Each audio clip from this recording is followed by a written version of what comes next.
Welcome to ClickFunnels Radio, the podcast that brings you the latest strategies, insights, and success stories from online marketers just like you who utilize funnels to grow their business. Our mission is simple: to help you unleash the true potential of your online business by harnessing the power of funnels. Join us every week as we bring you exclusive interviews and thought-provoking discussions that will revolutionize the way you approach online marketing. Here are your hosts, Laura Demetrius and Chris Cameron. Welcome back to ClickFunnels Radio. My name's Chris Cameron. I'm happy to be with you. And as always with me is my incredible co-host, Laura Demetrius. How are you doing? Hey guys, I'm back. I'm good. Thanks, Chris. How are you today? I'm doing awesome. Hey, I'm super excited today to introduce Rudy Mawer. And I'm going to set the record straight, okay? Because it's not Mawer. Everybody thinks it's Mawer, M-A-W-E-R, but it's Moore. It's pronounced Moore. So Rudy Mawer is a TV host. He's an actor and a famous business influencer and celebrity marketer known for his eye-catching red brand. You guys have seen this, The Red Life. We'll dive into that in a minute. But he's got millions of followers online. He's a longtime ClickFunnels advocate and user. This guy's got multiple 2 Comma Club awards and even an 8-figure award. But Rudy now works with famous billion-dollar brands and major A-list celebrities such as Floyd Mayweather. I mean, some of these names we can and can't say, but Olympians, NFL Super Bowl champions, and famous industry experts such as Les Brown. And what was cool, last year he was actually awarded the Inc. 5000. And today we are super excited to have him on ClickFunnels Radio. Rudy, how are you, man? Welcome. What's up? It's good to be here, and thanks for getting the name right. It's funny because the whole play was more and then more capital, right? So it kind of more capital, like more money. You want more money. And when I tell people, they go, "Oh, that makes so much sense now." I'm like, yeah. And but I think I'm changing my name. We're joking about it, but kind of serious too. This summer, I think I'm going to change it to Rudy Red.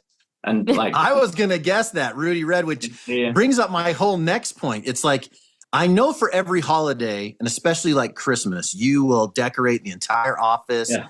And I was like, okay, is this kind of the Valentine's Day? But I know you. And so I know it's not. You have this branding that is the red life. And I'll lead into it this way. Like, I don't know if you guys remember the movie, like Man on the Moon. This was all about Andy Kaufman. And Jim Carrey played this character. And you know what he did? He made all of the cast and everybody call him Andy all the time. Like, this guy went into character and he stayed in character. So like, if you're working and you're doing your videos, you are still this big red personality. But if we go out, like you and I, we went to dinner with a bunch of guys after Grant Cardone's thing. By the way, if you go to dinner with Rudy ever, he will order everything on the menu. This guy ordered, I think, 5 boats of charcuterie boats or something like that. But here's my point. Like, I laugh about it. No matter what he's doing, where he's at, this guy is on brand. And this is such a big personal brand. And you call it the red life. Talk to us about the idea behind this whole persona and branding.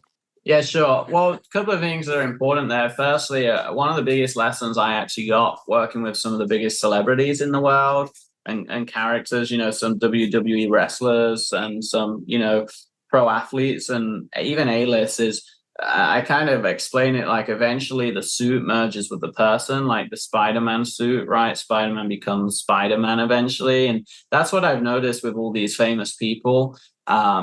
And so I kind of took that and ran with it. And, I've always looked at, as I was building my own personal brand, because I used to be a little more behind the scenes with an agency and everything.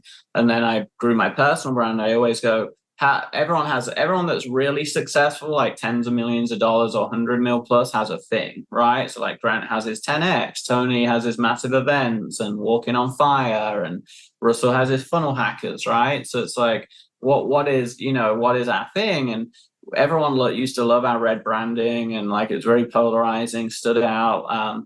We made millions of dollars from this literal backdrop, because I had one video that we spent millions on with this backdrop. The King's Throne. Even before the throne, it didn't even have the throne, it had the red. But everyone was our sales team would literally say, "Oh, someone just joined our 25K program. They didn't know who you were. They just loved your branding and could tell you knew what you were doing, right?" And luckily, I think I do know what I'm doing. But you could be a total scam too, right? And just create this, hire an interior designer and start selling. So it's so that made me have this light bulb effect around the brand and going all in. And everything I've ever done in my life, I've played to an extreme, which is often healthy and then often unhealthy. So you win and lose with that characteristic. But that's who I am. So I just went all in, and here I am, and we have this red life, and everything's red, and the offices are red, and the cars are red, and the staff wear red, and the hair's red, and I might change my name, and I love that you applied that to your business, but I'm curious, like and I remember seeing you at Funnel Hacking Live briefly. A lot of us on staff are running all over the place, but I specifically remember the red, and it was like people knew that was Rudy, you wearing the red. How would you say that personal branding is important to all entrepreneurs or anyone like trying to start a business? Like, how important would you say that it is? I think it's almost everything these days, because even if you don't want to be an influencer, your brand, like your physical brand, if you sell products or whatever, right? Like everyone buys into brands these days, and that's only going to get more aggressive as influencers grow, and the world of influencers like the Kardashians and people really kicked that off 10 years ago, and look at them, they've built billion-dollar brands behind it now. So yeah, I think, and I teach this a lot. I go, 5 years ago, if you had good copywriting, a good funnel, a good offer, you could be a nobody, sit behind a computer, run ads, get the CPA right, the AOV, LTV, and make millions of dollars. It's got harder every single year, and less people can do that now. And even though I would say I'm one of the best in the world at that, that's hard to do now. Just creating faceless offers with good products, and good promises. Now people want to buy into brands. They want to buy into people. So yeah, I don't think you have to go as extreme as me, but you definitely need, people want to buy into communities, tribes, your message, your story, and your values. And what's the best way to get started with that? Because you mentioned people who like maybe they feel like they're a nobody, or like they have a great funnel and great copy and they're actually starting to see success. How should somebody start focusing on their personal brand if they haven't even thought about it before? Yeah, a lot of people hire me for that. Well, they join our programs, and a big part of it is that now. And I never, used to consider myself like a branding expert, but now people tag me all the time and say I'm like one of the best because I just do it for myself, right? And I, never really thought about or position myself that way. But true, to me, it's just like where we start with clients when we work with them, and where I would recommend you start is like, what do you stand for, right? Because you don't have to like make stuff up. I think people should just play into who they are, right? Yeah. Unless they're a boring person, then maybe they have to pick a little bit up. But yeah, you got to feel like everyone wants to resonate with some people, right? So someone might want to resonate with, yeah, I make millions of dollars and I have no followers and I sit at home and I don't do any videos, right? Because there's other people out there that want to make millions of dollars and not wear all red and be crazy and outrageous like I am. So I think it really just starts, there's someone for everyone. So figure out what do you stand for? And then this is what separates the 1% that do this well and 99% that fail. Once you've figured it out, you've got to play it to an extreme and go all in. You look at anyone that's successful in branding and like creating that figure for themselves, they've like gone all in, right? They've not just like dabbled with it here and there. It's like, I teach it. I say it's like the Donald Trump effect. You have to say "Make America Great" like 1 million times, and then it becomes a thing, right? So how can you just always play into it?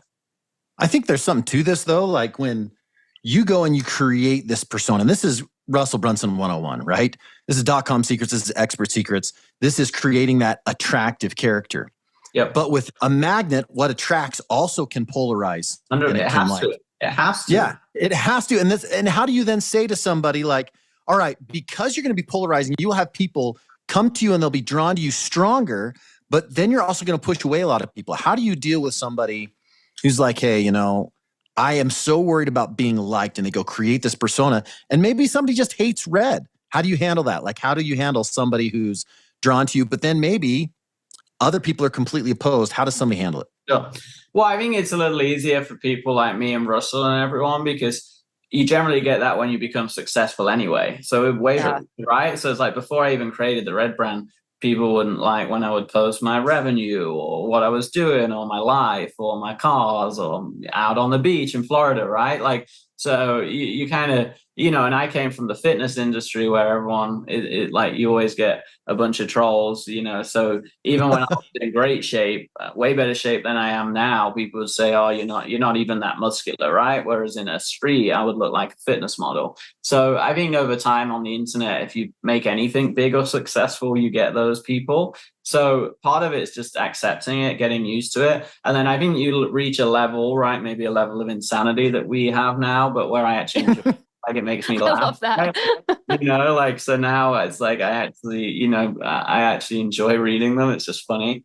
But part of that, you know, part of it you can't teach, which is being confident in who you are and yourself and being fulfilled and true to, like, you know, when I even, like, we have 100 employees, and, you know, couple of times a year someone will quit and say you're a shitty leader, you're a shitty person, right? But it doesn't get to you, because eventually you become so, like, fulfilled and true to yourself and understanding of yourself. And I think that's a key skill everyone should really work on in life that isn't that common these days. So I think it starts with you becoming, you know, good with who you are and confident in your own body and yourself, and then understanding it's also part of the game, and maybe flipping it on its head so it's not a negative thing. It's actually, hey, this is a part of success. It's a good, now I actually have haters. Before I had nobody. So it's better to have haters too, because it means I've got hate us because they ain't us. Right? Yeah, exactly. Yeah.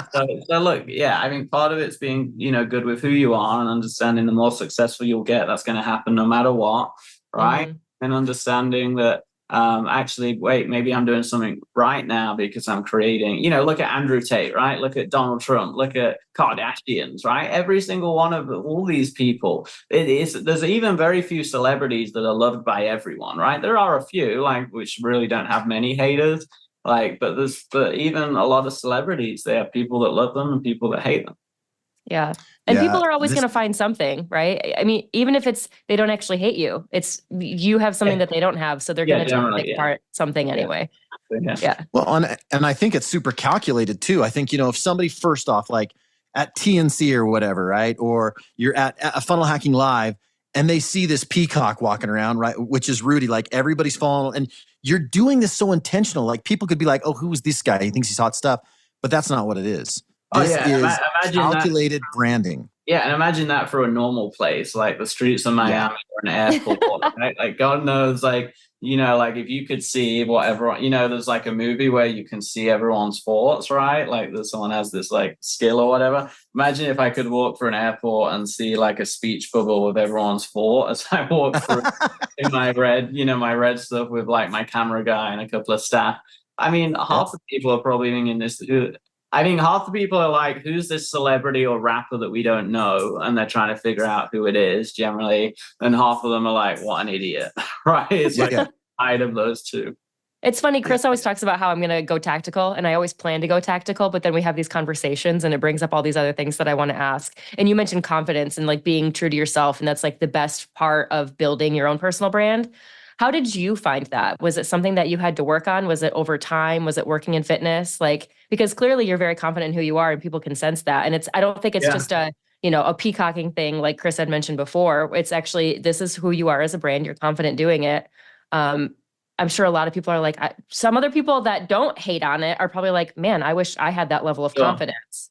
Yeah, sadly, I don't have like a bunch of like takeaway tips from that, because I was an only child. My parents were elite athletes, and I always grew up being very different. And I remember even getting into like a teenager and in college, I was always kind of loud and different. And I like literally liked being different. And I always said that was a good thing. And I said I hate to be normal. And then as I got into my early 20s, I said, you know, I would always still embrace that. Like, of course I'm different. Who the hell wants to be normal and like everyone else? Most people, I came from England in a small town where everyone's miserable. So I'm like, why the hell would I want to be like everyone else? They're all miserable. Yeah. They do that same job in the same house for 40 years in a relationship that's suboptimal, with probably unfit, going to the bars every weekend, and that's their life. Like, so I came from this like place where in my head, because I was a little special and unique, saying that's the exact opposite. I definitely don't want to be normal, right? So I've kind of almost thrived off being different. And like, so to me, when someone says I'm weird or different, it's like, yeah, thank you, I am. That's good. I'm glad you noticed, right? I love that. if you don't have that confidence intrinsically growing up, like, I think that's just, it takes time and work. And I won't say I'm like this mindset guru that can teach you all the tricks to that. There's people out there that's literally their funnel, right? And their job is like, teaching you on these things. And I think my biggest tip is just like learning not to worry what other people think about you, right? I learned that at a young age, and it's stayed true my whole life. And that's one of the most empowering, I think, personal development skills you can have, if you call it that will stay with you forever. Oh, for sure. And a great thing to learn at a young age, like stepping into your power of loving and knowing exactly who you are. I think everybody would love that. Yep. Yeah.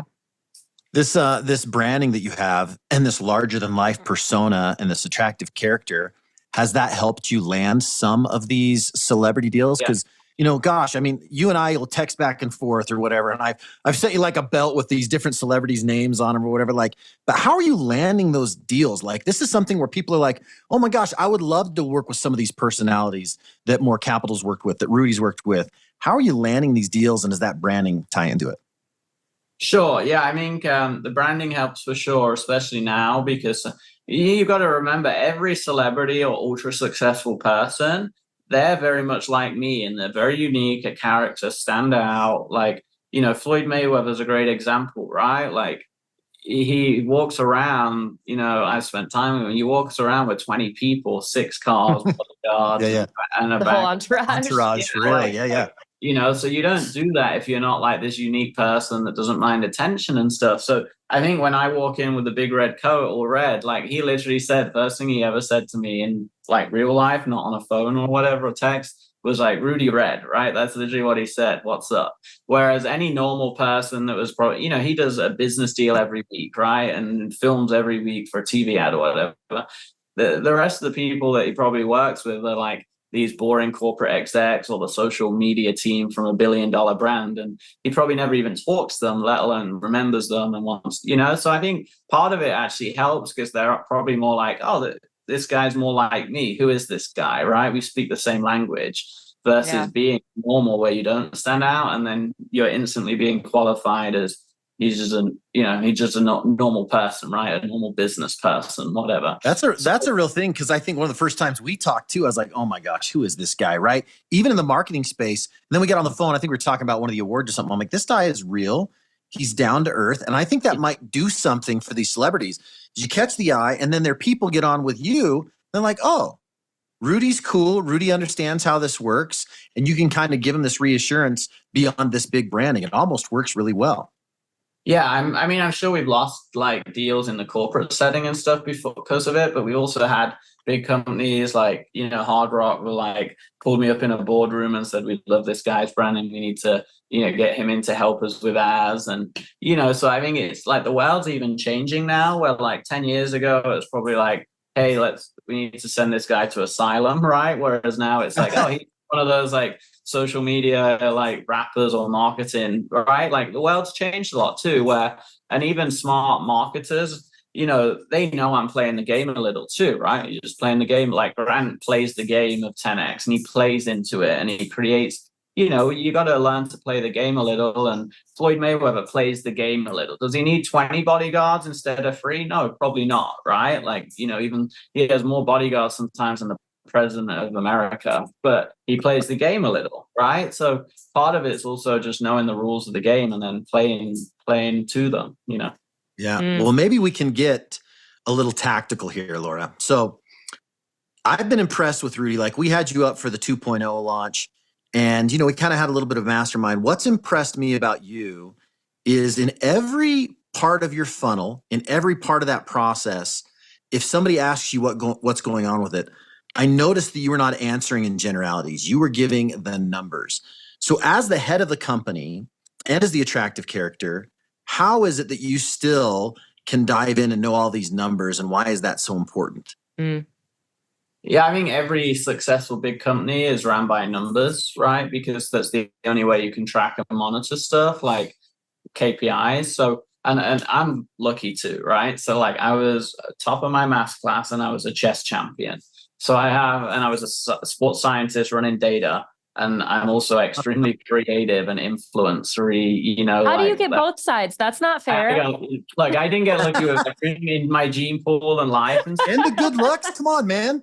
Yeah, but look, I did get lucky with those things. So I can go head to head with any COO or any data scientist or marketing person on stats numbers, and then I can turn on a video and create content. You know, this TV show I just filmed, we had people there filming it that have filmed Wonder Woman and HBO Max films and major films, and they were like, they knew it was my first TV show, but they were like, dude, you've got this. Like, you're a natural, right? So I'm definitely very fortunate in this world of business to play both sides.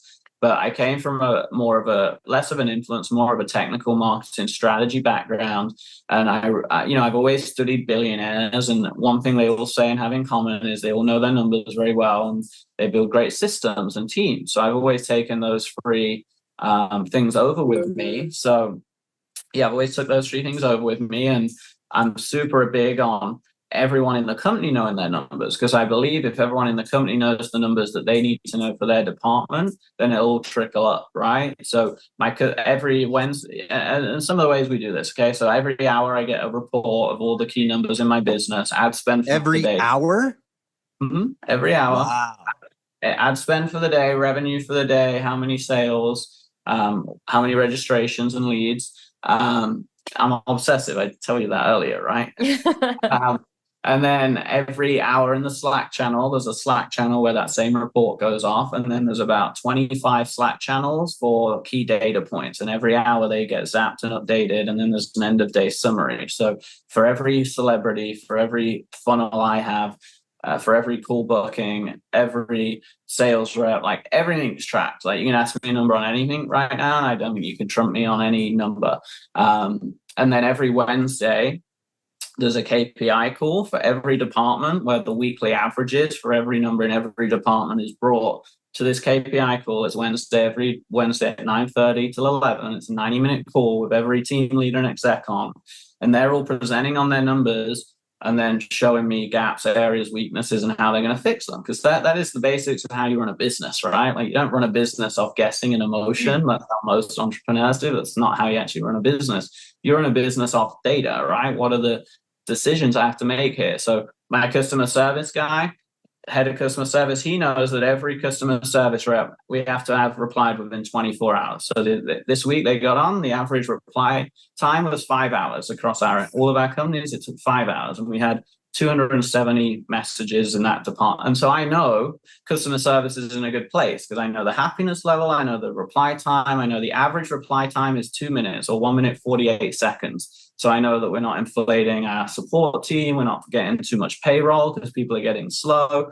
The KPI is less than 2 minutes per message, so I can monitor cost. And then that's repeated. We know in our mastermind how many calls were taken, how many calls did each coach take this week, how many members we have, how many new members we have, how much is our reoccurring, how much.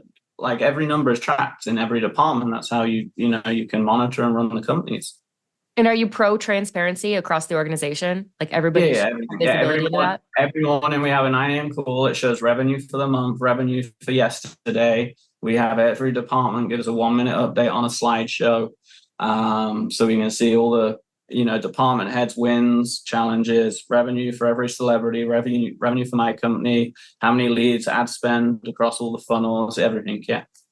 I like that. I feel like it gives everybody a level of ownership too when they see the numbers. And then when, they come in for those Wednesday KPI meetings, they have full accountability of you don't want to be a department head coming in and your KPIs are off either, right? So it pushes, we always say we have an extreme culture. Like a lot of people don't want to work here, and not a lot of people make it past day 90 because you're held to high stat, like everything's public, right? So if your team or even you, every staff member in every department does an end of day report, and they have to write how many hours, how much time they spent on every task, and they have to grade themselves out of 10 on was I productive today and provided an ROI.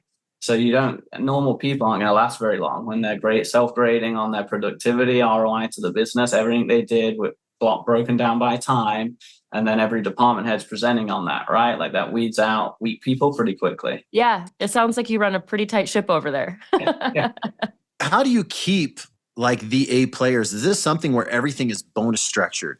Are people A players generally love it, right? It's actually the opposite way around. It's how do you find enough of them? Because the C players, you can't have average. It's actually, I find it's the opposite. The core team, like we always add these great people, and I think our biggest challenge is the A players are so good and they take on more and they want to do more, that I think the biggest way we lose some of them is they burn out. And that's something that we've learned in the last 2 or 3 years. We've made the same mistake many times where an A player crushes it in their role. They want to earn more, progress. We say, yeah, you're crushing it. We promote them. Then 6 months later, they're a total flop in that position because it's different being an A player versus managing, leading, building teams and systems. And then we have to demote them, have hard conversations, or there's toxicity bills in those 6 months of them failing and us getting on at them, then below, and then they leave. So one of our biggest, or my biggest lessons in my C-suite team that we all admitted this year was, we're going to stop promoting from within. We've always said we promote from within, we come work for us. And it's actually like, hey, now we're at 100 staff. That worked when we were less staff and a smaller company, but now we're at a bigger company. You can't promote from within in a lot of these roles, because if someone's great in a role, it doesn't mean they magically can gain 10 years of leadership experience in a new overnight. So so it's just lessons, right? That's business learning. That's insightful for sure. Chris, you look like you're thinking about a lot of things with that one. Oh my gosh. Like this blows my mind, because I think that there's such a balance here. Chris just got a promotion and he's like, oh shit. Okay. Well, I think it's such a balance too, because you've been in organizations, you've seen exactly what that happens is you do have an A player that fits somewhere, you promote them, and then if you have to demote them, it's really hard to keep that culture. Maybe a couple of times I've managed to pull that off, and I'm still. Yeah, you can't demote someone and actually have them stay long term. Yeah, maybe so a couple of times, but I've lost like at least 10 A players in the last 3 years where I'm like, God damn it, if I had just told them to stay in their role and told them we would just bonus them more, but everyone wants to think they can do more, right? Especially A players. And then as good leaders, we want to promote from within and say, yeah, you're crushing it, let's give you more. And it's like, and that worked when we were like 0 to 10 million. But then when you're going like 10 to 50 and we're building companies over 100 staff, it's a different type of leadership, management and operations and KPIs that not necessarily a great copywriter won't have those skills, or a great media or a great designer or a great video guy or a great sales rep. So you have to bring in the That's management. so interesting. You're the first person I've heard say that. Maybe not the first person who's actually had to do it, but that's, that has admitted like that's how it's working in business. And you had to learn the hard way. Like you had to lose some A players, which I'm sure hurt. Yeah. Just, you speak to any COO that's run a company of over 100 mil, I'm pretty sure they will tell you the same. Yeah. Where's this balance come in though? Okay. Cause you'll have people who are coming up and they are the A players and you see that they're doing really well. How do you know where that sweet spot is, where they're going to be happy with what they're doing? Maybe it is just compensation, but sometimes they want more. Whether or not they're capable of doing more is the question. How do you find out where that ceiling is and how to keep them happy and producing at the highest level possible? Yeah, the way we're going to tackle it now is that they want to be promoted and feel like they're progressing, right? And you can still lose them if you go the opposite way and say, sorry, no promoting from within now, So what we're doing now is they become like a senior blah, blah, blah, but they're not managing people, KPIs, operations, or systems. So they're just like a senior head coach. So we had like... Even title might matter to them. It's status maybe for them. Yeah, it's a mixture of everything: pay, appreciation, showing this career progression in this company, because that's what A players want.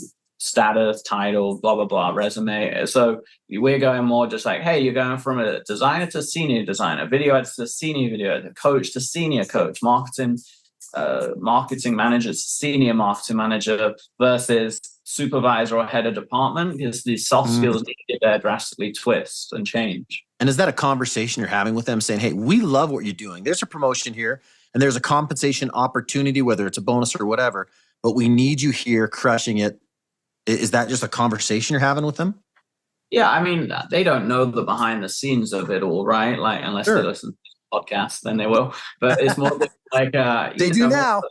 Yeah, they do. It's more like an honest conversation of, well, it's different now because we're so big. I kind of told everyone at the this year, hey, I'm looking to build our C-suite now with people that have grown companies to 100 million, right? Because so I kind of set the lay of the land, and kind of a sort of like hint of, hey, that we're not going to do too many heads of department promotions or C-suite at this point, because I'm actually looking to bring in people from corporate that have took a company at 30 million to 100, for example. So I did set expectations there. And then, I think it's just, and then I can give you a real life example. I had, I won't say who it is or the role in case they do listen, but they were one of the best in the department. They asked for they wanted to take a management position they knew we were hiring for. So it could have been a hard conversation, but I said, I said, look, I think you should just become senior here, because this is what your day would look like in that new role. You're going to be managing people, onboarding people, just taking them to HR for disciplinary,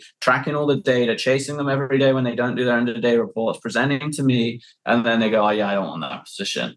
So it's easy. Right. I love that though. Like maybe they're hard conversations, but they end up being easier in the end because this wasn't even hard, because I just told them the truth. I said, this is what that role would look like, knowing they wouldn't want it. I would have had I would have saved so much time if people were just upfront and honest about things like that. Because so many people say like, yeah, I think you're great at what you do. I think you should go for it or try it. I want to see you grow. When in reality, if they know what's best for the company and they think I'm crushing it in a certain role, why not just tell them up front and say, there's still room to grow here, but you're doing the things that you want to do. And the things that you want to do are the right things for us. I want to back up for a second. So we talk about hiring from outside. This creates, and I know we're going a little longer than normal, but this is fascinating to me. This creates sometimes within an organization something that's difficult. But I think especially as the owner or as a C-suite or somebody else that's an executive, sometimes realizing like, okay, I may be the person that got us to X revenue, but that doesn't mean what got us here will get us there. We all hear that. But that might mean going and getting somebody that, all right, that's taking you from somebody from 100 million to 500 million from the corporate world. But I've also seen where bringing somebody in like that, especially in the small entrepreneurial-led, family kind of culture, that really shifts some things. And maybe it has to get to that 500 million. How do you control that culture where you're like, we're going to bring in maybe a different mindset of somebody who has grown that? How do you keep that same small culture? And maybe you don't. I don't know. It's a bit of both. So I think it is going to change a little, because it's the same saying as he who gets you there he who got you here won't get you there. That applies for the way you run your business here, won't get you there, right? Like you can't have one without the other, right? So it's like a diet. Hey, you lost 20 pounds of fat. Great. Doing exercise, blah, blah, blah, and diet, blah, blah, blah. But now you want to go from 20% body fat to 8% and have chiseled abs and be on the cover of Men's Health. That old diet plan, workout plan helped you lose some excess belly fat when you were super overweight. But now you want to get down to single digit body fat. It's got to go way different, right? You're going to have to do carb. So there is an understanding of anything in life, like one way you approach this won't translate over here. So part of it is just changing the way you operate. But I think you can still do it while keeping some of your nimbleness and your entrepreneurial traits and your core values. And I always, and look, it's not like it's going to be a home run. We hired a corporate person a year ago, about 13 months ago. And after 3 months, we had to let go because they were too corporate and a bunch of people got upset. But luckily we didn't necessarily, I think we maybe lost one person because of that person, but the rest of them, I was just honest with them. I was like, look, an interview is an interview. We interviewed this person 4 times. Me and 3 of the C-suite all agreed they were a good fit. They had an amazing resume. We tried it for 60 days. It didn't work out. And now we've had to move on. And it took me 8 more months to find that new person in my business. But now I found that new person in that role 8 months later. They're amazing. They're a great fit for the company. They're here in Miami for me. And they're one of the best hires I made in the last 3 years. So part of it is trial and error still. Part of it is interview process. Part of it is expectations with your staff of, hey, when we were 0 to 10 million, scrappy, blah, blah, blah, small team, 25 of us, 40 of us, whatever, as we go to 100, some things will change, right? And everyone loves the idea of all the reports they do these days, and they complain about 15 minutes at the end of the day doing their reports. And I'm just honest. I'm like, guys, I have 100 staff now. We're going to go to 200, 300. We can't, when it was only 10 of you, I knew what you were doing every day, and I knew what project. I don't now, so we have to have these systems in place so we can. And look, at the end of the day, it comes back to you being true to yourself, because I'm always going to build the business that I think's best, right? And if a couple of people leave along the way because they don't share that vision, well, that's okay, right? Yeah. Well, maybe two more questions, but to build on that, you as the owner, you as the face of the company, is that hard for you to allow some of those new ideas to come in? And maybe it's a balance. Maybe it's just like, okay, we are going to stick true to our principles, but I'm willing to adapt. Has that been hard as you brought in more corporate? No, I want to be a billionaire. So I'm like, right. But I'm always finding a balance, right? And like, as long as I hire the right people from corporate, they understand the blend between entrepreneur speed and this, right? Yeah. So no, I'm excited about building out those systems, because once you're going from 10 to 100 mil and 100 mil plus, it's not about the marketing and all that stuff so much anymore. It's about the fulfillment, the system, the numbers, the financials, the team, the people. That's where I spend way less of my time on marketing now. Like, most of my time now is on team, people. Like, literally today, it's like a KPI call followed by a department head call followed by this. I don't know marketing. But that's days, right? I'd probably do an hour of marketing a day now. It's crazy too, Laura, because I think of our organization. I think of Kevin Richards as that person, right? He's been in a lot of different kind of corporate roles or whatever, but meshes so well with Russell, right? And so Russell can still do all that marketing prowess and stuff, and then Kevin can hold other people accountable and move people around and do what he needs to do. So which is, I think to watch that. That's the best thing that you can do when you're running operations, is like, your job is to make sure you have the right people in the right seats doing the right things, right? And Russell's superpower is being marketing. So for Kevin to take on so much responsibility so that Russell can keep doing what he's doing, that's everything. Yeah, it's awesome. Well, Rudy, you are amazing. I'm constantly impressed. Tell us what you're most excited about right now, and maybe that's the 60-day hustle. This thing is coming out on major streaming platforms super, super soon. Yeah. Is that what you're most excited about? Oh, it's definitely up there. Like, I made a goal a year ago to do an Amazon and a Netflix show over the next year or two, and I am well on my way to making that a success. That's the most I can say at this point. I think for me, that's the next step. I have this big personality; everyone loves it. I've learned the content game, and then to me, I'm just always about how do I go to an extreme? So it's like, well, yeah, it's great going viral on social media, but then in my head, I'm like, well, why can't I go viral across America to tens of millions of people sat on watching a TV show? So for me, that's just a way to amplify my brand and collapse time. And I enjoy it. It's been a lot of fun, this show. So it comes out in 3-4 months. You'll see it all over my socials.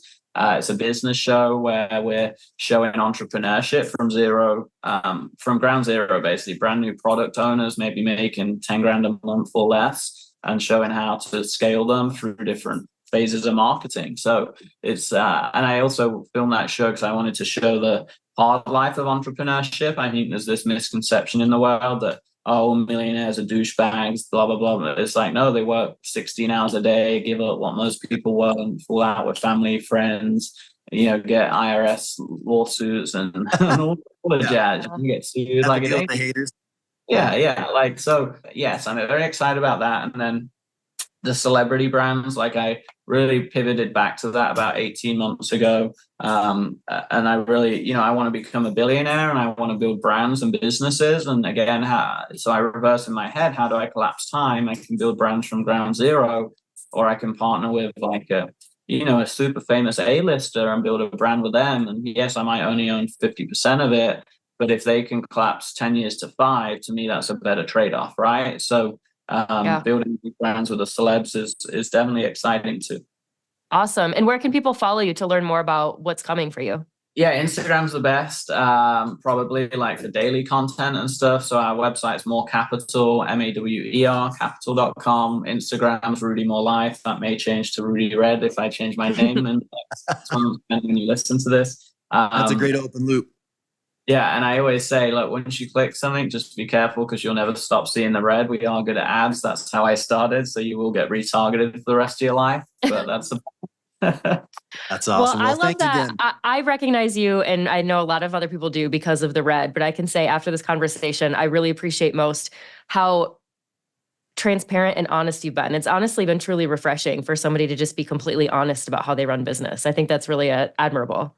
Yeah, I always say, like, with people when they work with me or my staff, even my wife, I'm like, I'll always tell you how it is. You won't always like that. It's not always a good thing. It's probably things I shouldn't say, but I am like 100% transparent at all times. And yes, that's I mean, like everything in life, when you play to an extreme, like I said, it can be a great trait and sometimes a weakness, but I embrace who I am. Yes. Love it. Well, it's been great to have you on. Thanks for joining us today. Thanks, Rudy. Pleasure's all mine. See you guys soon. Thank you. See ya. Bye.